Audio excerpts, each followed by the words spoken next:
Esta semana vamos a hablar sobre citación y referencias. Hoy día vamos a hacer una introducción sobre qué conceptos deberíamos saber sobre citación y referencias, qué palabras se van a repetir frecuentemente en este tema. Y mañana vamos a entrar más a detalle al manual más conocido de citas y referencias, que es el manual de APA, en la séptima edición.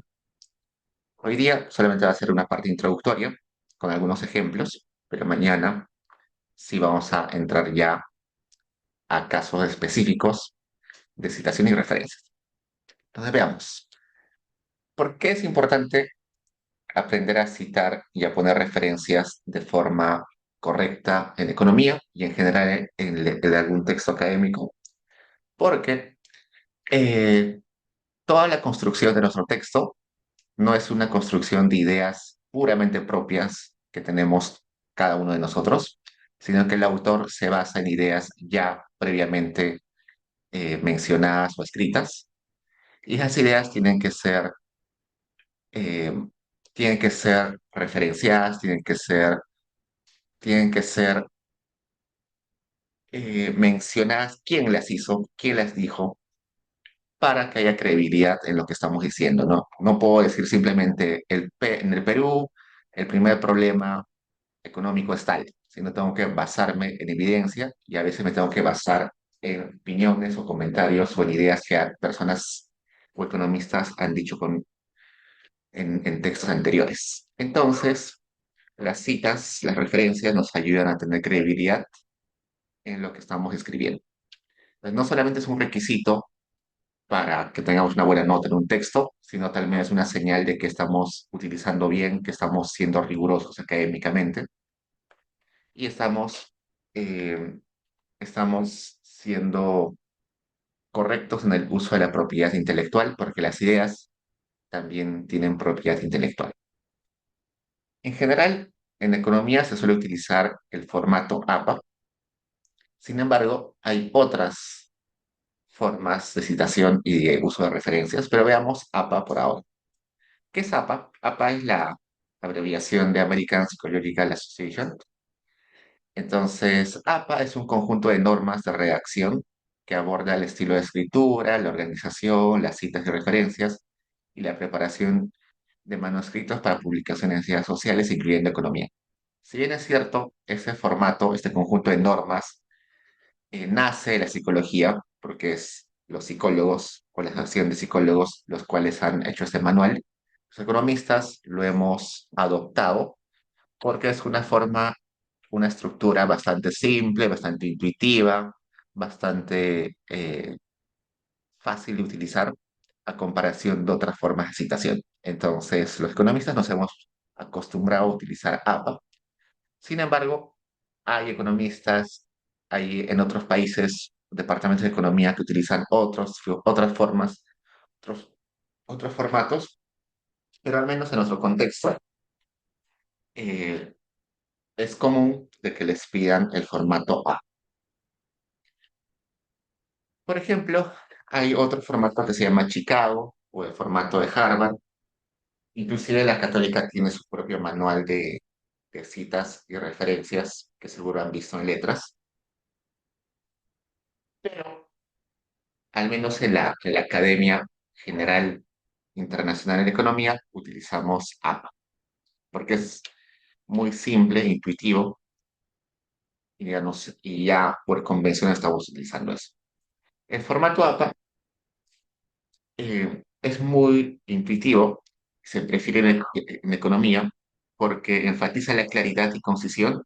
No hay que utilizar demasiadas palabras para indicar quién es el autor y el año, y evita las notas al pie de página. Hay otras formas de citación que necesitan poner pie de página cada rato. Seguro han visto textos o libros donde hay un montón de notas al pie de página.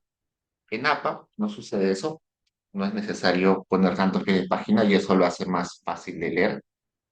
Además, uno puede igual citar datos y la referencia de textos es bastante fácil. y lo utiliza la mayor cantidad, lo utiliza muchas universidades y revistas académicas.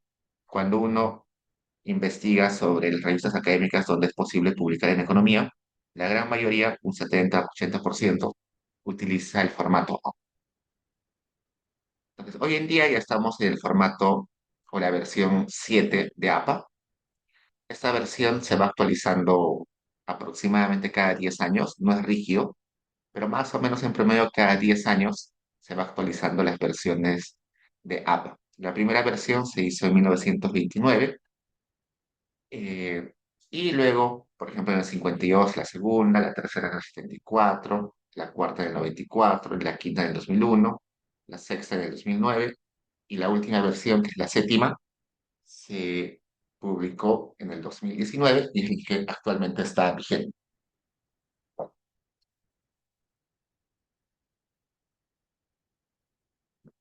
¿Qué diferencias hay entre cada versión? En realidad, entre la versión 5, 6 y 7 no hay diferencias muy marcadas. Por ejemplo, entre la sexta y séptima, quizás la diferencia más marcada es que cuando uno iba a las referencias, a la bibliografía, tenía que poner la dirección URL de la referencia, ¿no? Es decir, eh, recuperado de www.pu.edu.pe y poner toda la dirección URL de donde hemos sacado el documento o el paper. Y tenía que poner recuperado en tal día, de tal dirección URL, ¿no? Esa era la sexta edición. Eso, por ejemplo, en la séptima edición se cambió. Ya no se pone toda la dirección URL, más se pone, más frecuentemente ahora en la séptima edición se usa el DOI. El DOI es un código que se le da a todas las publicaciones académicas que están indexadas. Entonces se le pone solamente el DOI o se le pone simplemente la revista, ya no es necesario ponerle toda la dirección electrónica de donde es extraído, toda la dirección web de donde es extraído el texto. Eso, por ejemplo, es una diferencia entre el sexto y séptimo. Otra diferencia es que en inglés se utilizaba el promedio, el pronombre they como género neutro y que eh, cuando teníamos tres autores o más, ahora se utiliza sí o sí el et al. Antes era solamente opcional en algunas menciones. Ahora es obligatorio utilizar esta frasecita de et al, que significa y colaboradores, desde la primera mención del paper. Entonces, esas son algunas diferencias sutiles que aparecen entre, entre ediciones, contra versiones de APA, pero son cambios bastante sutiles, no son tan extremos. Así que tampoco se asusten de que hay que actualizarse o hay que estar muy al tanto de los cambios. Hay un manual, el manual de APA, de la séptima edición, que vamos a revisar mañana. Justamente mañana vamos a desagregar esas normas ya en estricto. También se puede revisar algunas novedades en la página web de la American Psychological Association. Y cada universidad tiene sus propias guías de citación. En el caso de la PUC, les mencioné que en letras es muy probable que en el curso de argumentación les hayan mostrado la guía de citas PUC. Esa guía de citas PUC es un ejercicio, acá lo tengo. Esa guía tiene como base APA, pero tiene algunas peculiaridades. ¿Por qué la PUC sacó su propia guía? Porque quería estandarizar el uso de diferentes formatos de citas entre carreras. En economía citamos frecuentemente con APA, o sea, la carrera misma de economía cita con APA, pero por ejemplo, las ciencias de ingeniería tienen otro tipo de citación muy distinta, los abogados tienen otro tipo de citas muy distintas. Entonces, al menos en letras, donde hay muchas carreras que están juntas, es difícil enseñarle a cada carrera exactamente su tipo de formato de citas que va a utilizar a lo largo de su carrera. Imagina en letras que hay como, no sé, 10 11 carreras, cada grupito de alumnos enseñarles un tipo de cita distinta. Entonces, para estandarizar todo eso entre todas las carreras en letras, al menos se trata de utilizar una guía, una, una norma más estándar, pero esta guía es muy, o esta propuesta de la PUC de citas es muy parecida al APA, así que si han utilizado esa guía, la gran mayoría de la estructura eh, es casi idéntica con la de APA. Sin embargo, como ya estamos en facultad, ya no nos vamos a guiar con esa guía de letras, sino vamos a irnos de frente al formato APA. ¿Qué más? Eh, ¿Qué tipo de citas o qué formato debe usar? Como les comenté, lo normal es APA. En general, la mayoría de instituciones utiliza APA. Cuando ustedes lleguen a tesis, lo más probable es que también les pidan APA. Inclusive están en requisitos para sustentar está que los tengan que poner en APA. Pero eventualmente en sus carreras profesionales puede ser que les pidan otros formatos. Por ejemplo, alguna vez cuando quise publicar en una revista de, de Colombia, cuando tú abres los requisitos de esa revista, te dice que el formato es un formato que se llama Medical Citation. Ese Medical Citation, por ejemplo, no pone al autor dentro del texto. Entonces, por ejemplo, si yo tenía esto, o sea, si en APA se ponía Becker argumenta que el capital humano influye directamente en el crecimiento económico, esto es una típico cita de APA, ¿no? Pones el nombre del autor, pones el año, quizás acá adentro tienes la opción de poner la página normal, que podrías poner la página, pero en ese citation medical citation que me pedían en esa revista, no se pone el año, simplemente se le pone acá al final un número, por ejemplo, el número 5. Y en las referencias de- del texto abajo, hacen una lista de los textos. Uno, dos, tres, y ahí ponen que, por ejemplo, 5 significa que es Becker de tal año. Entonces ahí se indica el texto con números. Acá ponían Becker y el nombre de- del texto. Entonces, eso es otro tipo de citación que suelen utilizar médicos. Otro tipo de citación, alguna vez también me tocó hacer, es que no pueden el año, no pueden, sino pueden como una nota. Acá ah, le ponen una nota, un supraíndice, ahí arriba, vamos a ponerle acá,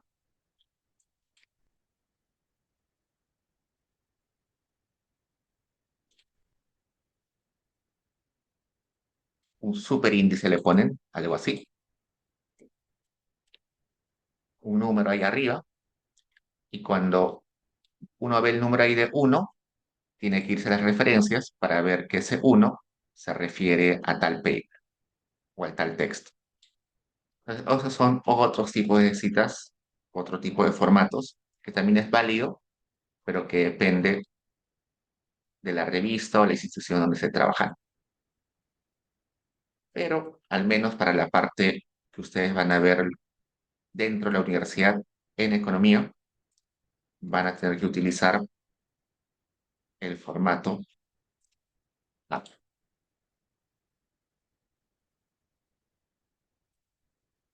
A ver, un segundo.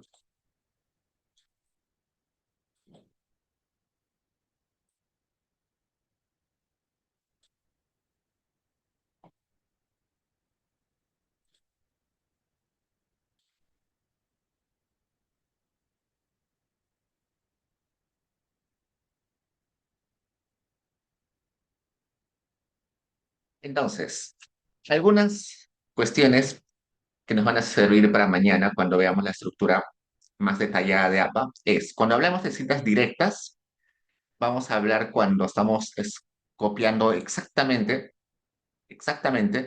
lo que dice el autor. No estamos extrayendo unas oraciones, un párrafo o un conjunto de oraciones exactamente como está en el paper, ¿no? Por ejemplo, acá está en comillas y dice Becker, año 1964, página 23. Cuando hagamos eso, copia directa, vamos a llamarle cita directa. Cuando parafraseemos o nosotros mismos expliquemos lo que dice el autor con nuestras palabras, vamos a decirle citas indirectas. Entonces, tomen en cuenta ello, porque va a ser un... Esto de citas directas e indirectas la vamos a mencionar con bastante frecuencia mañana. ¿Qué más? Dentro del uso de textos para las citas, los tres tipos de textos o bibliografía que vamos a encontrar frecuentemente son libros, artículos académicos y working papers. También se pueden citar artículos periodísticos, se pueden citar quizás crónicas, se pueden citar libretos, se pueden citar inclusive podcasts, videos de YouTube, se pueden citar también un montón de otros materiales audiovisuales. Todo se puede citar, ¿no? Por ejemplo, yo escuché en la radio que tal economista dijo tal cosa el día de ayer, se puede citar. Yo leí en el periódico que un economista escribió tal cosa, también se puede citar. Yo vi de, en un manual sobre econometría tal cosa, se puede citar. Pues hay un montón de recursos que se pueden utilizar en textos, sí, pero los tres más frecuentes son libros, artículos académicos y working papers.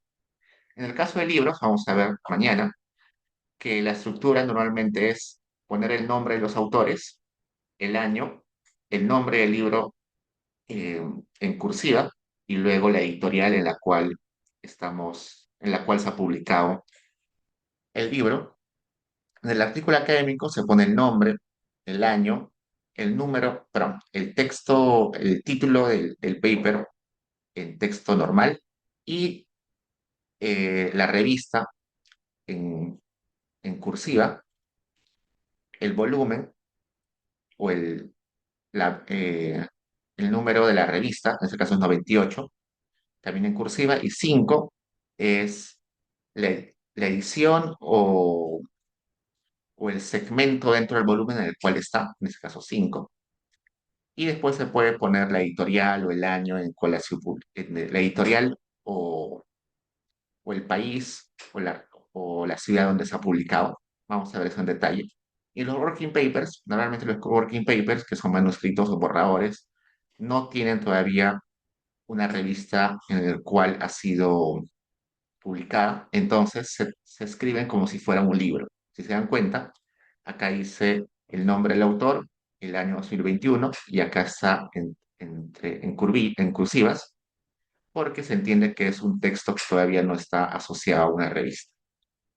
Todo eso vamos a verlo, solamente quiero mencionarles acá que esos son los tres tipos de textos que con más frecuencia se encuentran para citar. ¿Qué más? Yo sé que en ocasiones, cuando uno tiene que citar, tiene 20, 30, 40 eh, textos que va a citar y administrarlos, gestionarlos es bastante complicado. Para eso existen algunas herramientas que permiten simplificar la gestión de la literatura o la bibliografía que estoy utilizando. Ejemplos son Sotero y Mendeley. En particular, nuestra universidad tiene licencia de Mendeley. Si ustedes preguntan al sistema de bibliotecas, el sistema de bibliotecas tiene licencia para los alumnos para que usen Mendeley y también hay talleres de Mendeley dentro del sistema de bibliotecas Book, así que si a alguien le interesa, puede ingresar o puede pedir ese tipo de capacitaciones. Entonces, ¿para qué sirven estas herramientas o programas? Por ejemplo, Mendeley. Mendeley es un programa que se instala en sus computadoras y que también se puede incluir como complemento de su, vamos a, por ejemplo, ir acá. Mendeley, yo lo utilicé en algún momento, es un pequeño programa que se puede instalar y también puede ponerse como complemento. También pueden ponerlo acá. ¿Y qué hace? Lo que permite es, si yo tengo, supongamos un paper, vamos a poner Departamento de Economía, y encuentro el paper, supongamos tengo acá, estoy leyendo la revista Economía del Departamento de Economía PUC, y encuentro ese paper y tengo la extensión o complemento de Mendeley acá instalado. Yo simplemente hago clic, acá no está, pero vamos a instalar en un rato. Si hago clic ahí, este paper se guarda en la memoria de Mendeley y luego lo puedo utilizar para hacer citas. Vamos a probar. Hace tiempo no utilizo.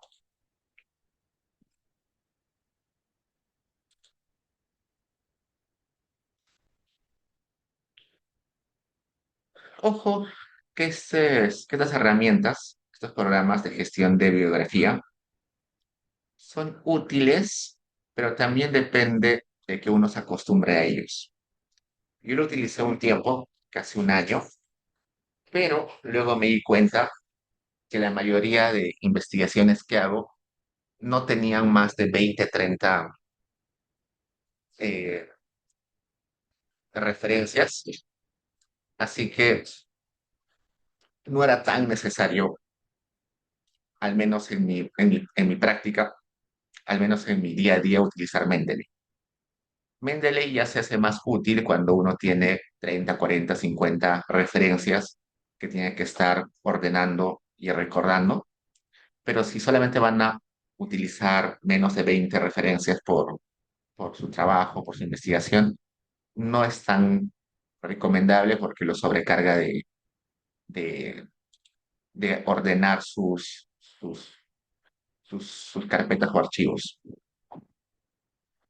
Y bueno, al menos yo no me acostumbré a Mendeley, así que no lo utilizo.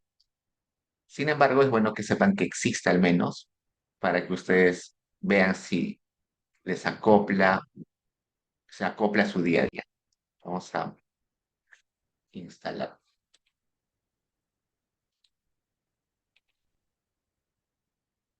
Inclusive sé que algunos profesores en seminario de investigación hacen un taller de Mendeley en las primeras semanas del curso. Entonces, muy probablemente los que han llevado seminario de investigación han llevado algún taller de Mendeley o si van a llevar seminario de investigación, en alguna clase les van a enseñar cómo gestionar esto.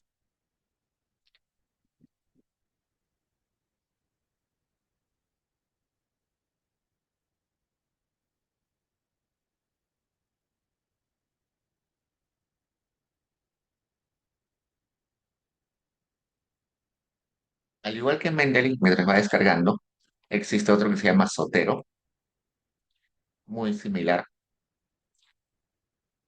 Y hay otro que es EndNote. Y el BigText, más que una herramienta, más que un programa, es simplemente un formato para exportar a LaTeX.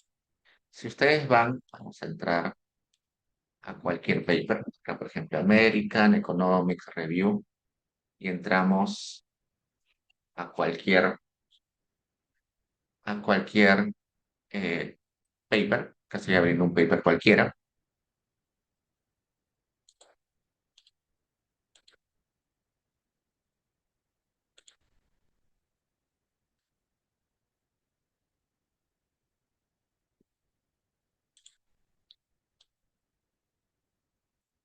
si se dan cuenta, dice elegir formato, ¿no? Entonces puedo poner formato bytex y si copio todo esto, esto está en formato text, formato para látex, copio todo eso o lo descargo también y se puede copiar a su código de látex, a Overleaf o a lo que estén utilizando para que aparezca la referencia en su PDF, ¿no? Y lo pueden descargar en diferentes formatos. El más conocido es el bytex, Eso para lo que utilizan látex. Entonces, la mayoría de revistas hoy en día tiene esa opción de que de frente uno va, solamente copia eso y lo pega en su archivo y el látex o el programa que estén utilizando lo identifica porque está poniendo toda la información necesaria, ¿no? Por ejemplo, acá está poniendo el autor, el título, la revista, el volumen, el número, el año, el mes, las páginas, el DOI y el URL. Y algo que seguro eh, no mencioné, creo que me olvidé, es el DOI. El DOI es un código que identifica a cada una de las investigaciones académicas, sean, sean artículos empíricos, sean ensayos, sean libros, cualquier texto académico tiene su DOI. Entonces, si yo copio este DOI a, a Internet, de frente identifica qué es el código que se refiere a este paper. Entonces, si, por ejemplo, voy a SciHub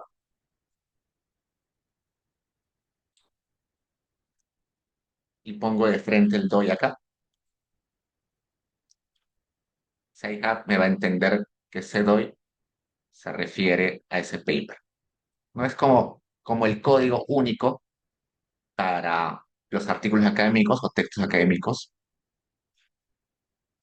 Cualquier paper que esté en un lugar medianamente formal, medianamente académico y de reputación, tiene su DOI.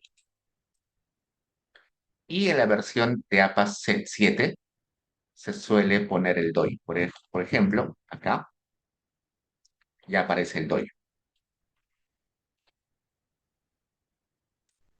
Entonces, tómenlo en cuenta. Y si ven con precisión, en este artículo, la cita ya está en APA, ¿no? Este es American Economic Review, es una de las revistas más importantes en economía, y de frente ya está utilizando un formato de APA. A ver, veamos si ya descargó.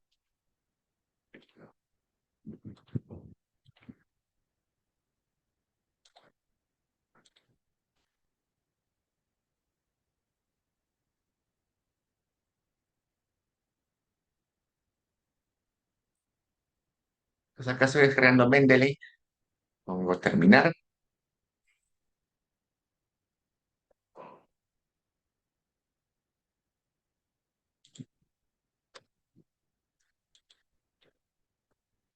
En teoría tenemos licencia por la universidad.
A ver, voy a chequear mi inbox.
Tiene mi clave.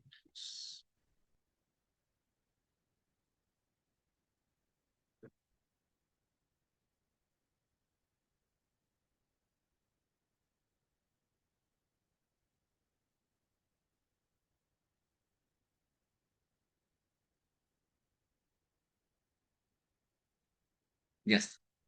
Entonces,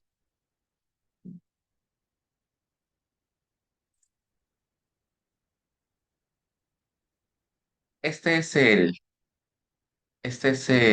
la máscara del Mendeley. Entonces, acá yo puedo organizar mi bibliografía y se puede separar por proyectos. Entonces, yo puedo crear un proyecto, pongamos, vamos a decirle acá, vamos a crear, no sé, mi proyecto, tesis 1. Pues ya tengo mi proyecto de tesis 1. Y mientras voy buscando literatura, a ver, tengo acá literatura,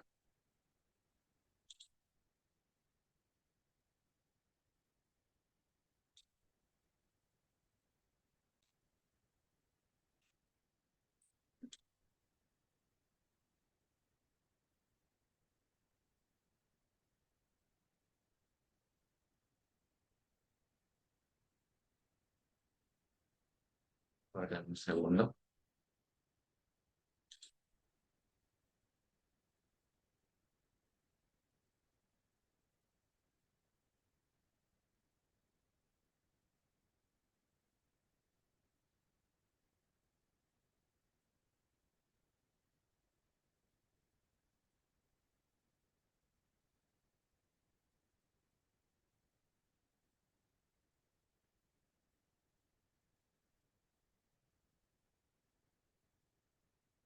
ya, ahora sí. Entonces, acá tengo tesis 1, ¿no? Tesis 1.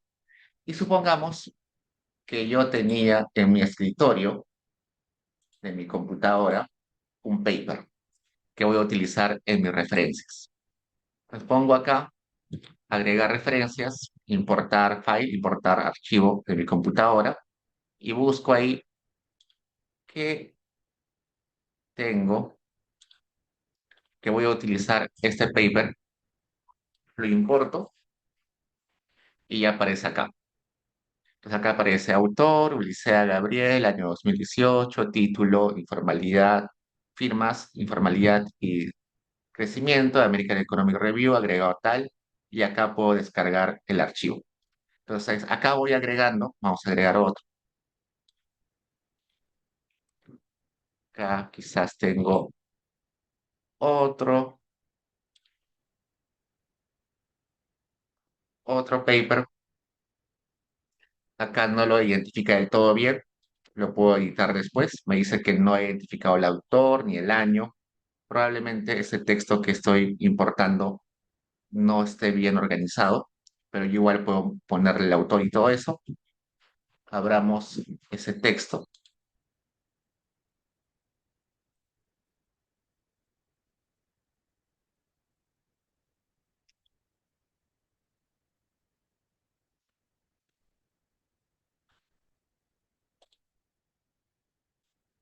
Acá está.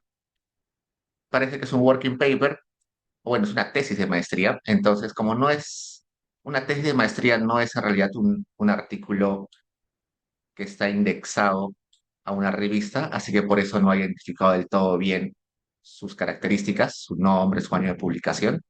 Así que por eso es que no he identificado, pero de todos modos, luego yo puedo acá cambiarle o ponerle bien el autor, cambiarle el año, el mes, el día, el volumen, la revista, o darle el formato que yo desee. Y como se dan cuenta, cuando yo abro acá los papers, me da la opción de subrayar, me da la opción de poner comentarios, me da la opción de marcar algunas partes. ¿Por qué? Porque la idea es de que todos los textos, todos los papers que van a citar estén dentro de acá y sea su repositorio de literatura. Y una vez que ustedes ya tienen su repositorio de 10, 20 o muchas más papers, esos papers ya están recontra bien ordenados y solamente es hacer un clic para que salga su bibliografía al final de su Word. Y para que salga eso, en su Word, ustedes pueden instalar en su propio Word, existe un complemento acá. Acá tiene la herramienta, la barra de herramientas, ¿no? Acá se puede instalar un complemento que sea de Mendeley. Y ese complemento de Mendeley, de frente, cuando ponen crear bibliografía, al final de su texto, se va a poner la lista bibliográfica con el formato que ustedes le indican. Le pueden decir que sea APA, que sea Chicago, que sea cualquiera. Para mañana voy a instalarlo en mi computadora. Ahorita creo que no tengo el permiso. Lo voy a instalar acá. También dentro de su buscador o dentro de su explorador de Internet, también se puede instalar acá un complemento que sea de, de Mendeley. También para mañana lo voy a instalar y les voy a mostrar. Ahorita creo que no tengo permisos para ello. Entonces eso, tómalo en cuenta. Mañana vamos a profundizar en cómo se usa esas herramientas, principalmente Mendeley porque es el más conocido, pero de todos modos, como les comento, es opcional. Depende de cómo ustedes se acostumbren a manejar su literatura. Para mí, por ejemplo, es mucho más fácil tener en una carpeta guardados mis archivos y ya está, no necesito Mendeley, pero sé que para varios se les hace bastante sencillo e intuitivo utilizar esas herramientas. ¿Qué más? Bueno, acá hay algunos conceptos que me interesan chequear. Plagio, autoplagio y derechos de autor. Cuando hablamos de plagio, hablamos de que estamos utilizando ideas, palabras, investigaciones de otros sin dar el crédito adecuado. Entonces, sobre todo hoy en día que es muy fácil detectar el plagio, hay que tener mucho cuidado. Yo sé que a veces cuando uno investiga está un poquito, puede estar un poquito distraído y se olvida citar alguna fuente, pero seamos lo más preciso posible. Alguna vez sucedió con un profesor de la U de Lima que su forma de trabajo era copiar párrafos de libros o de papers a su Word y los copiaba y luego solo los copiaba como referencia, no lo hacía a propósito, no lo hacía con un afán de copiar, sino de plagiar. Simplemente copiaba los textos y las partes de los textos que le interesaba, que creía que eventualmente le iba a ser útil, y lo ordenaba y luego recién lo limpiaba y lo parafraseaba y lo citaba. Pero alguna vez se le pasó una, algunos párrafos y lo publicó así y tuvo que rectificarse y sacar su publicación. Así que tengan cuidado con eso. Saben que tenemos en la universidad el Turnitin, que si bien es cierto, no detecta plagio, pero sí detecta coincidencia de, de oraciones o palabras, y es un indicador de plagio. Y también Turnitin hoy en día tiene la opción de ver si los textos han sido hechos con inteligencia artificial o no. Ya el semestre anterior, la Facultad de Letras ha implementado un protocolo para pasar todos los trabajos por este escáner de si ha sido hecho por IA o no ha sido hecho por IA, ¿no?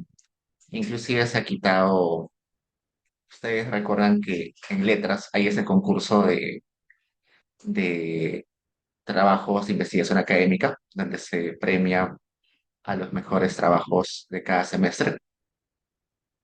Hace 2 semestres ganó un grupo de alumnos y se les quitó el premio después de unos meses porque se detectó que era muy probable, según Turnitin, era muy probable que haya sido hecho con inteligencia artificial. Entonces tengan cuidado con ello. Es más trabajoso, parafrasear es más trabajoso tener que indicar a los autores con su año de publicación y la página a la cual están sacando la información, sí, pero también consideren que ustedes en algún momento van a ser citados y les gustaría ser citados y no que se roben sus ideas, ¿no? También existe el autoplagio, que es la reutilización de textos propios sin citarlos. Entonces, uno diría, bueno, yo mismo voy a utilizar un párrafo que utilicé en mi investigación de hace un año, en una investigación de este año. Uno diría, no tiene nada de malo porque es mío, es mi producción académica, así que si yo vuelvo a usar, normal. No, eso está mal. Por ejemplo, ha sucedido muchas veces que académicos publican un paper y luego extraen ese paper, lo parafrasean y lo publican en otra revista. Entonces, es la misma idea, solamente que lo vuelven a publicar con otro título, en otra revista o en otro lugar. Y cuando se detecta eso, la revista usualmente tiene que retirar el manuscrito. Y ese retiro de manuscrito o ese retiro de artículo es bastante, cuesta bastante reputacionalmente a quien lo hace, ¿no?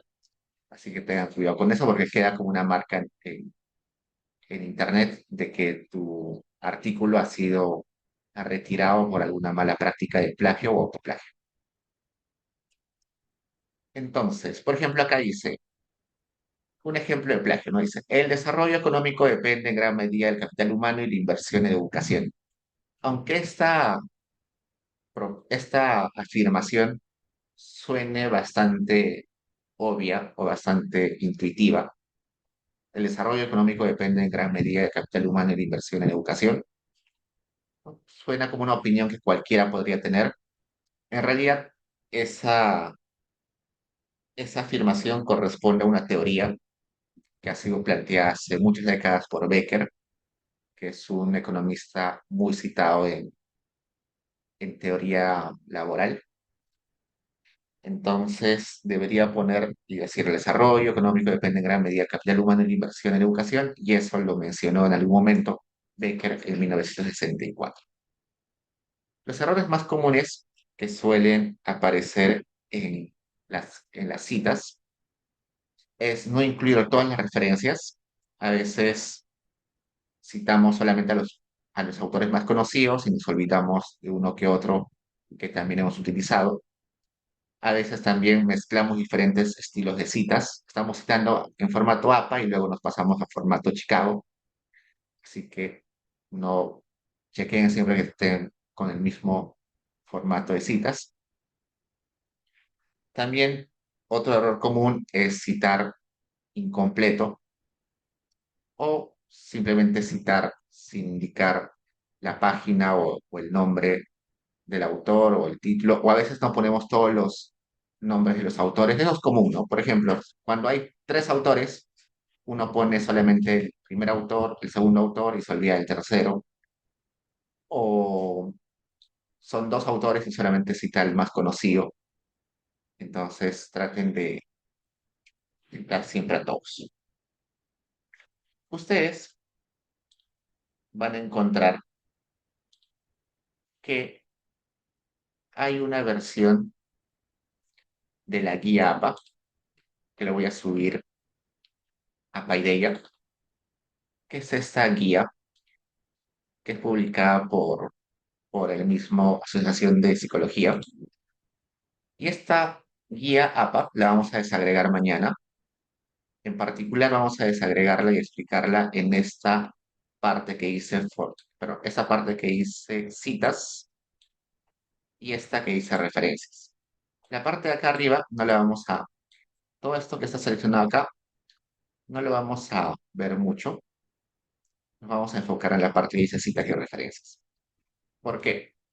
Porque APA, además de darnos las normas para citas y referencias, también nos da la estructura y el formato en el cual se debe presentar los textos académicos. Pero esa estructura y formato normalmente no es tan rígido en economía, porque en economía hay muchos tipos de textos, hay ensayos, hay papers empíricos, hay informes de política. Así que esta estructura y ese formato no son, no se siguen tanto en economía porque hay diferentes tipos de- de textos y además ya son bastante, eh, hay mucho detalle. Por ejemplo, acá te explican que la portada debe tener un título, que luego tiene que tener el número de página acá arriba y no abajo, sino arriba, el nombre del estudiante primero, luego el nombre de la universidad, luego el nombre del profesor, luego la fecha, la carátula, ¿no? Y en realidad la carátula puede variar mucho. Esta carátula, si bien es cierto, la propone APA. Cuando ustedes hagan tesis, la misma Facultad de Sociales les va a mandar un formato un poquito distinto, no estrictamente como este. Así que si bien es cierto, hay una recomendación de APA, cada institución tiene su propio formato de carátula, entonces no es tan importante saberlo.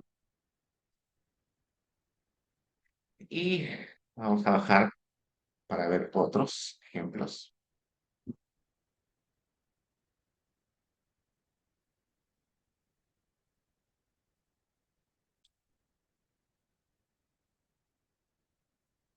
También le están, por ejemplo, recomendaciones o formatos para el límite de palabras en resumen. Te dice que los resúmenes no pueden tener, deben estar más o menos entre 150 y 250 palabras, lo cual en realidad es bastante maleable. Las revistas, cada revista se maneja con sus parámetros. Hay revistas que te dicen solamente hasta 150, hay otras que te dicen máximo 150, y hay otras revistas que te dicen no, puedes poner todas las palabras que quieras, independientemente, eh, no hay límites. Entonces, esa parte, que es la inicial, que dice formato y estructura, son solamente recomendaciones que da APA, pero que no se suelen cumplir a cabalidad. Lo que sí se debe cumplir a cabalidad son estas citas, esta parte de citas y esta parte de referencias, que es lo que vamos a ver el día de mañana. Pregunta, chicos, ¿está ahí?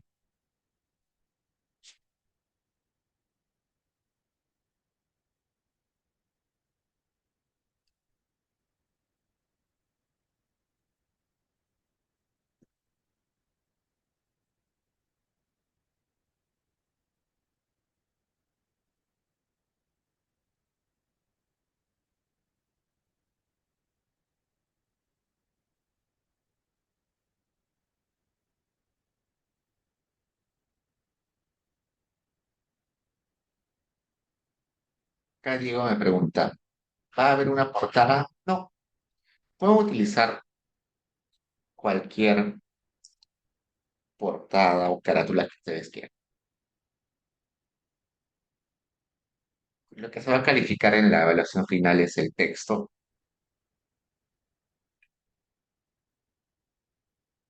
no tanto el formato. Lo que sí o sí se va a calificar es que estén utilizando bien las citas, que que las referencias estén bien puestas, pero no que pongan, no se va a calificar esas cosas tipo el tamaño de letra, el interlineado, los márgenes de páginas, la carátula. Esos detalles que ya son ya muy específicos, no se califican.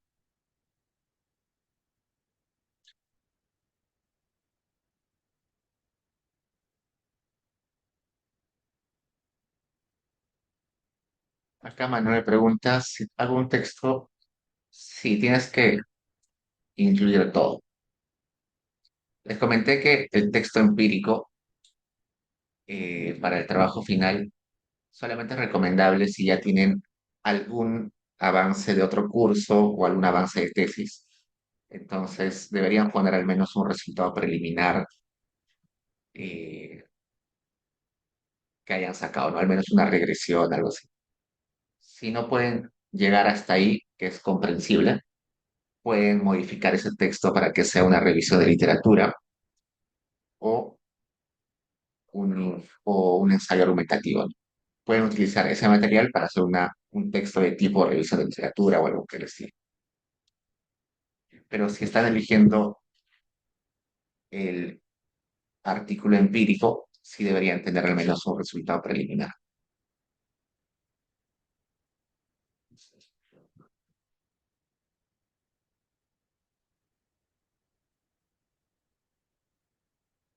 Pregunta, chicos, sobre el trabajo, porque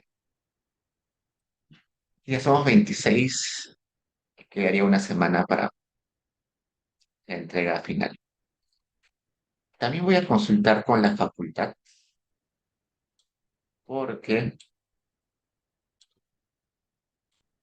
entiendo que si bien es cierto, en el sílabus dice 25 la entrega de evaluación final, quizás puede patearse 1 o 2 días, pero voy a preguntar. Bien. Chicos, mañana vamos a desagregar esto. Hoy día es una sesión corta porque estoy un poquito mal, así que también necesito, no puedo estar mucho tiempo en la computadora por un problema con la visión, pero mañana ya desagregamos todo esto. Acá Jericho me pregunta si hay un formato exacto de las partes que va a tener nuestro...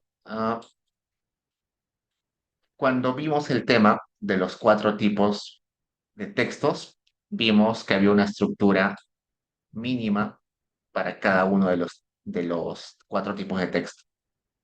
Por ejemplo, cuando vimos el tipo de texto artículo empírico, dijimos que había resumen, introducción, al menos una parte de marco teórico, metodología, resumen, pero metodología, resultados y conclusiones.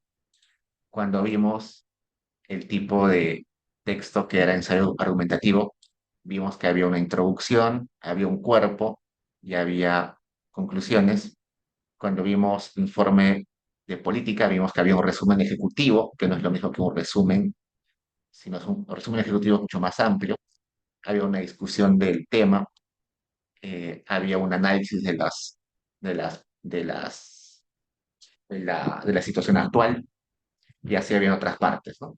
Entonces, cuando vimos en la clase de los 4 tipos de textos, vimos que había una estructura específica, mínima, para cada uno de los tipos de texto. Inclusive en la tarea número 6 como ejemplo, pero en la tarea 5 les puse un texto de cada tipo, ¿no? Por ejemplo, acá era el texto 1, que era un texto empírico, un artículo empírico, que claramente estaba recontra resumido. Es una simplificación extrema, pero que cumplía con la estructura mínima que se esperaba de un artículo empírico, ¿no? Resumen, introducción, revisión de literatura, metodología, resultados, discusión y conclusiones. El texto 2 también recontra resumido, pero era un texto argumentativo, y vimos que este era la introducción, toda esa parte de acá era el cuerpo, y ahí se le podía poner títulos a cada parte del cuerpo, a cada argumento se le podía poner. Vimos en una sesión que se puede incluir ahí títulos, y acá también faltaba incluir el título de conclusión, pero esta última párrafo era conclusión.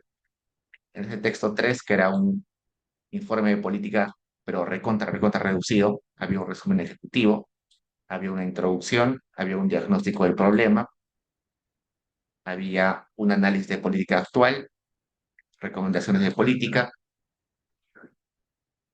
y conclusiones y recomendaciones finales. Acá había el otro tipo de texto, que era un texto de revisión de literatura, que también está recontra resumido, extremadamente reducido, pero tenía introducción y luego aparecía la organización o sistematización de la literatura. y acá se había partido esa sistematización en tres subtítulos, uno, dos, tres, acá está este primero, este segundo, este tercero, y finalmente las conclusiones. Entonces, en esa tarea académica 5 se les trató de dar como que ejemplos muy resumidos, al menos de con una estructura mínima que debería tener cada uno de esos tipos de texto.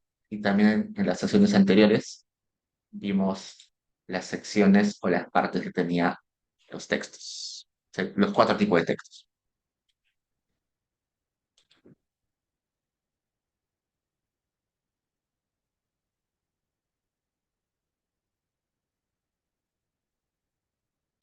Ya chicos, entonces aprovechemos esta hora y media que nos queda en asesorías individuales. Pues yo me quedo conectado por si alguien quiere preguntar sus temas de investigación.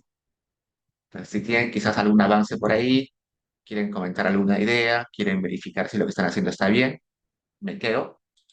Y si no tienen preguntas, se pueden desconectar y me quedo solamente con los que tienen preguntas individuales. Y mañana ya vemos en específico el manual de APA. ¿Sí? Y con los que no tienen preguntas, ya nos vemos mañana.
Diego, buenas noches. Una consulta. Bueno, Hola, mi texto es este de revisión de literatura ujú. y yo había puesto más o menos un rango de años de 14 años por ahí, pero lo que pasa es que no encuentro mucha información de todos los años, sino a veces de digamos 2006, a veces de 2016, a veces de 2020. O sea, ¿tiene que ser seguido los años o lo puedo tomar como un rango nada más? No, no es necesario que sean seguidos. O sea, si hay un rango, está bien, no hay problema.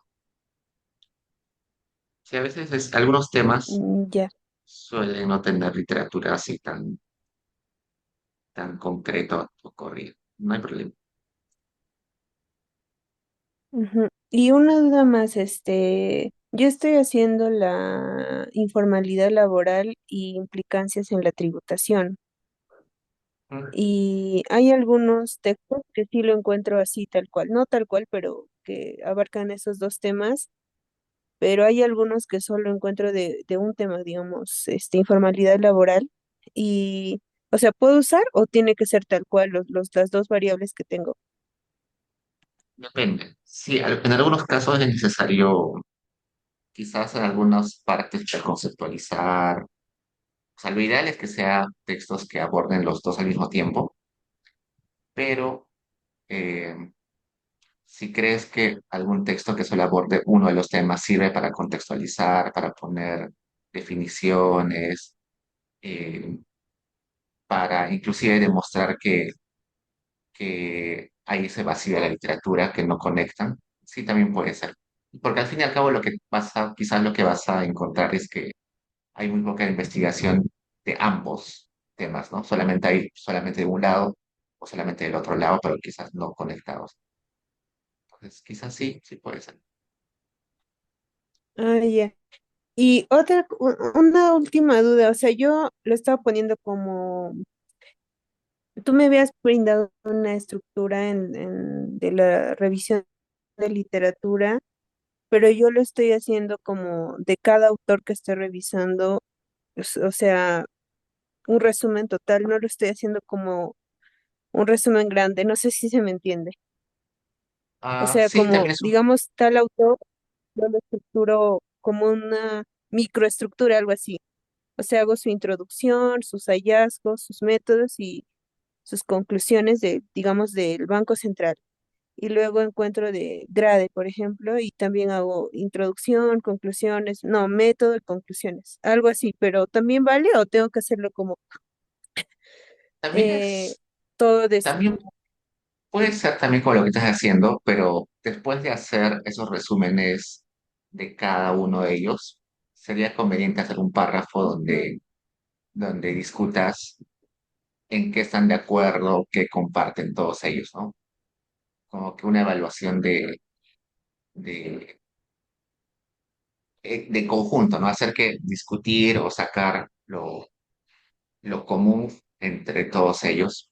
O sea, está bien, como que resúmenes pequeños, pero al final un párrafo, un par de párrafos donde sistematices, discutas en qué están de acuerdo, en qué no están de acuerdo, qué vacíos hay entre ellos. Claro, pero eso ya serían las conclusiones o lo hago simplemente después de ver a los autores que estoy viendo o instituciones en algunos casos. No, sería como que una, en, a ver, ¿dónde estoy? Creo que sale acá, en un segundo.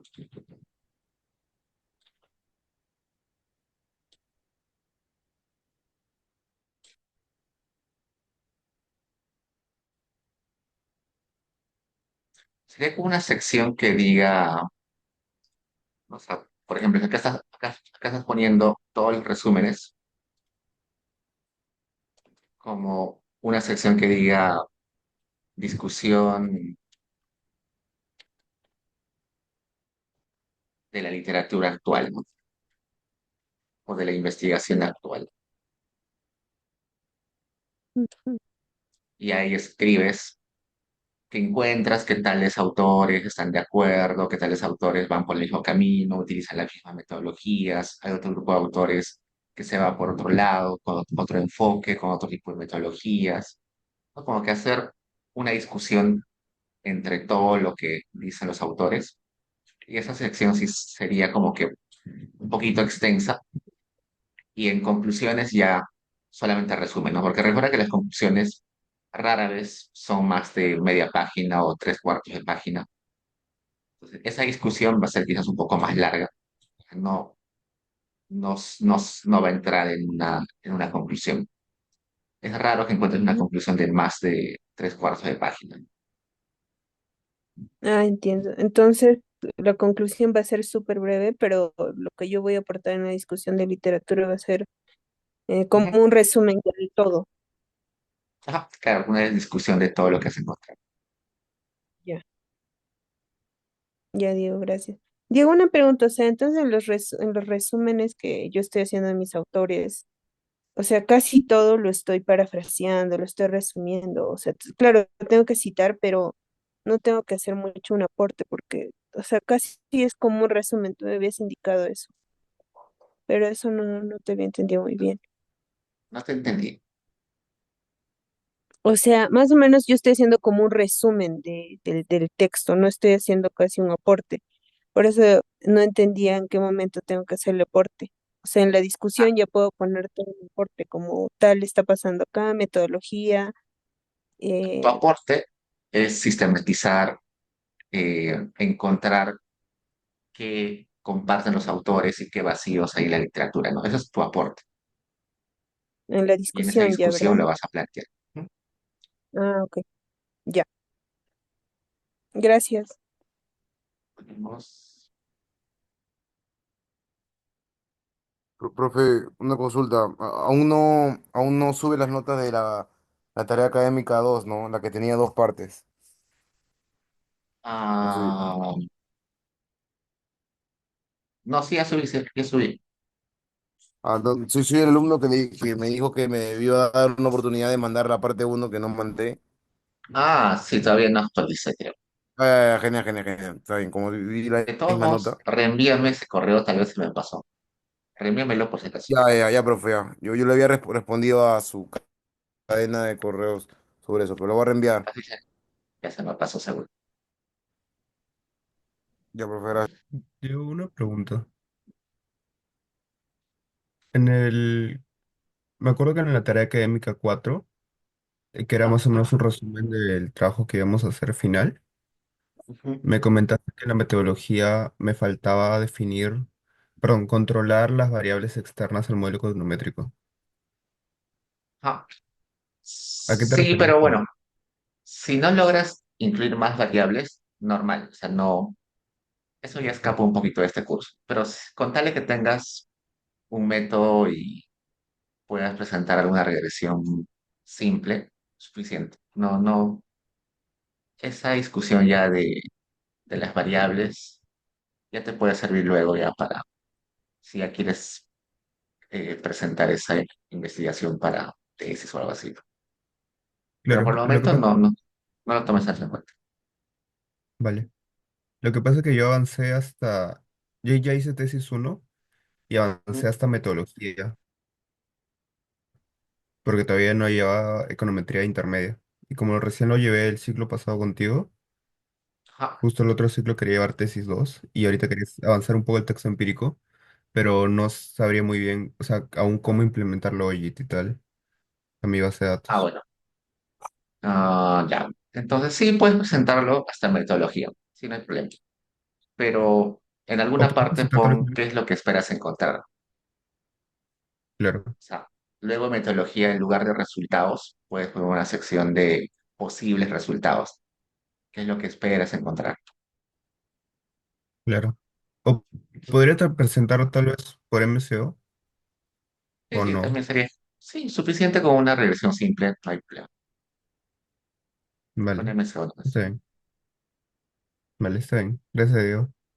Ok, vamos.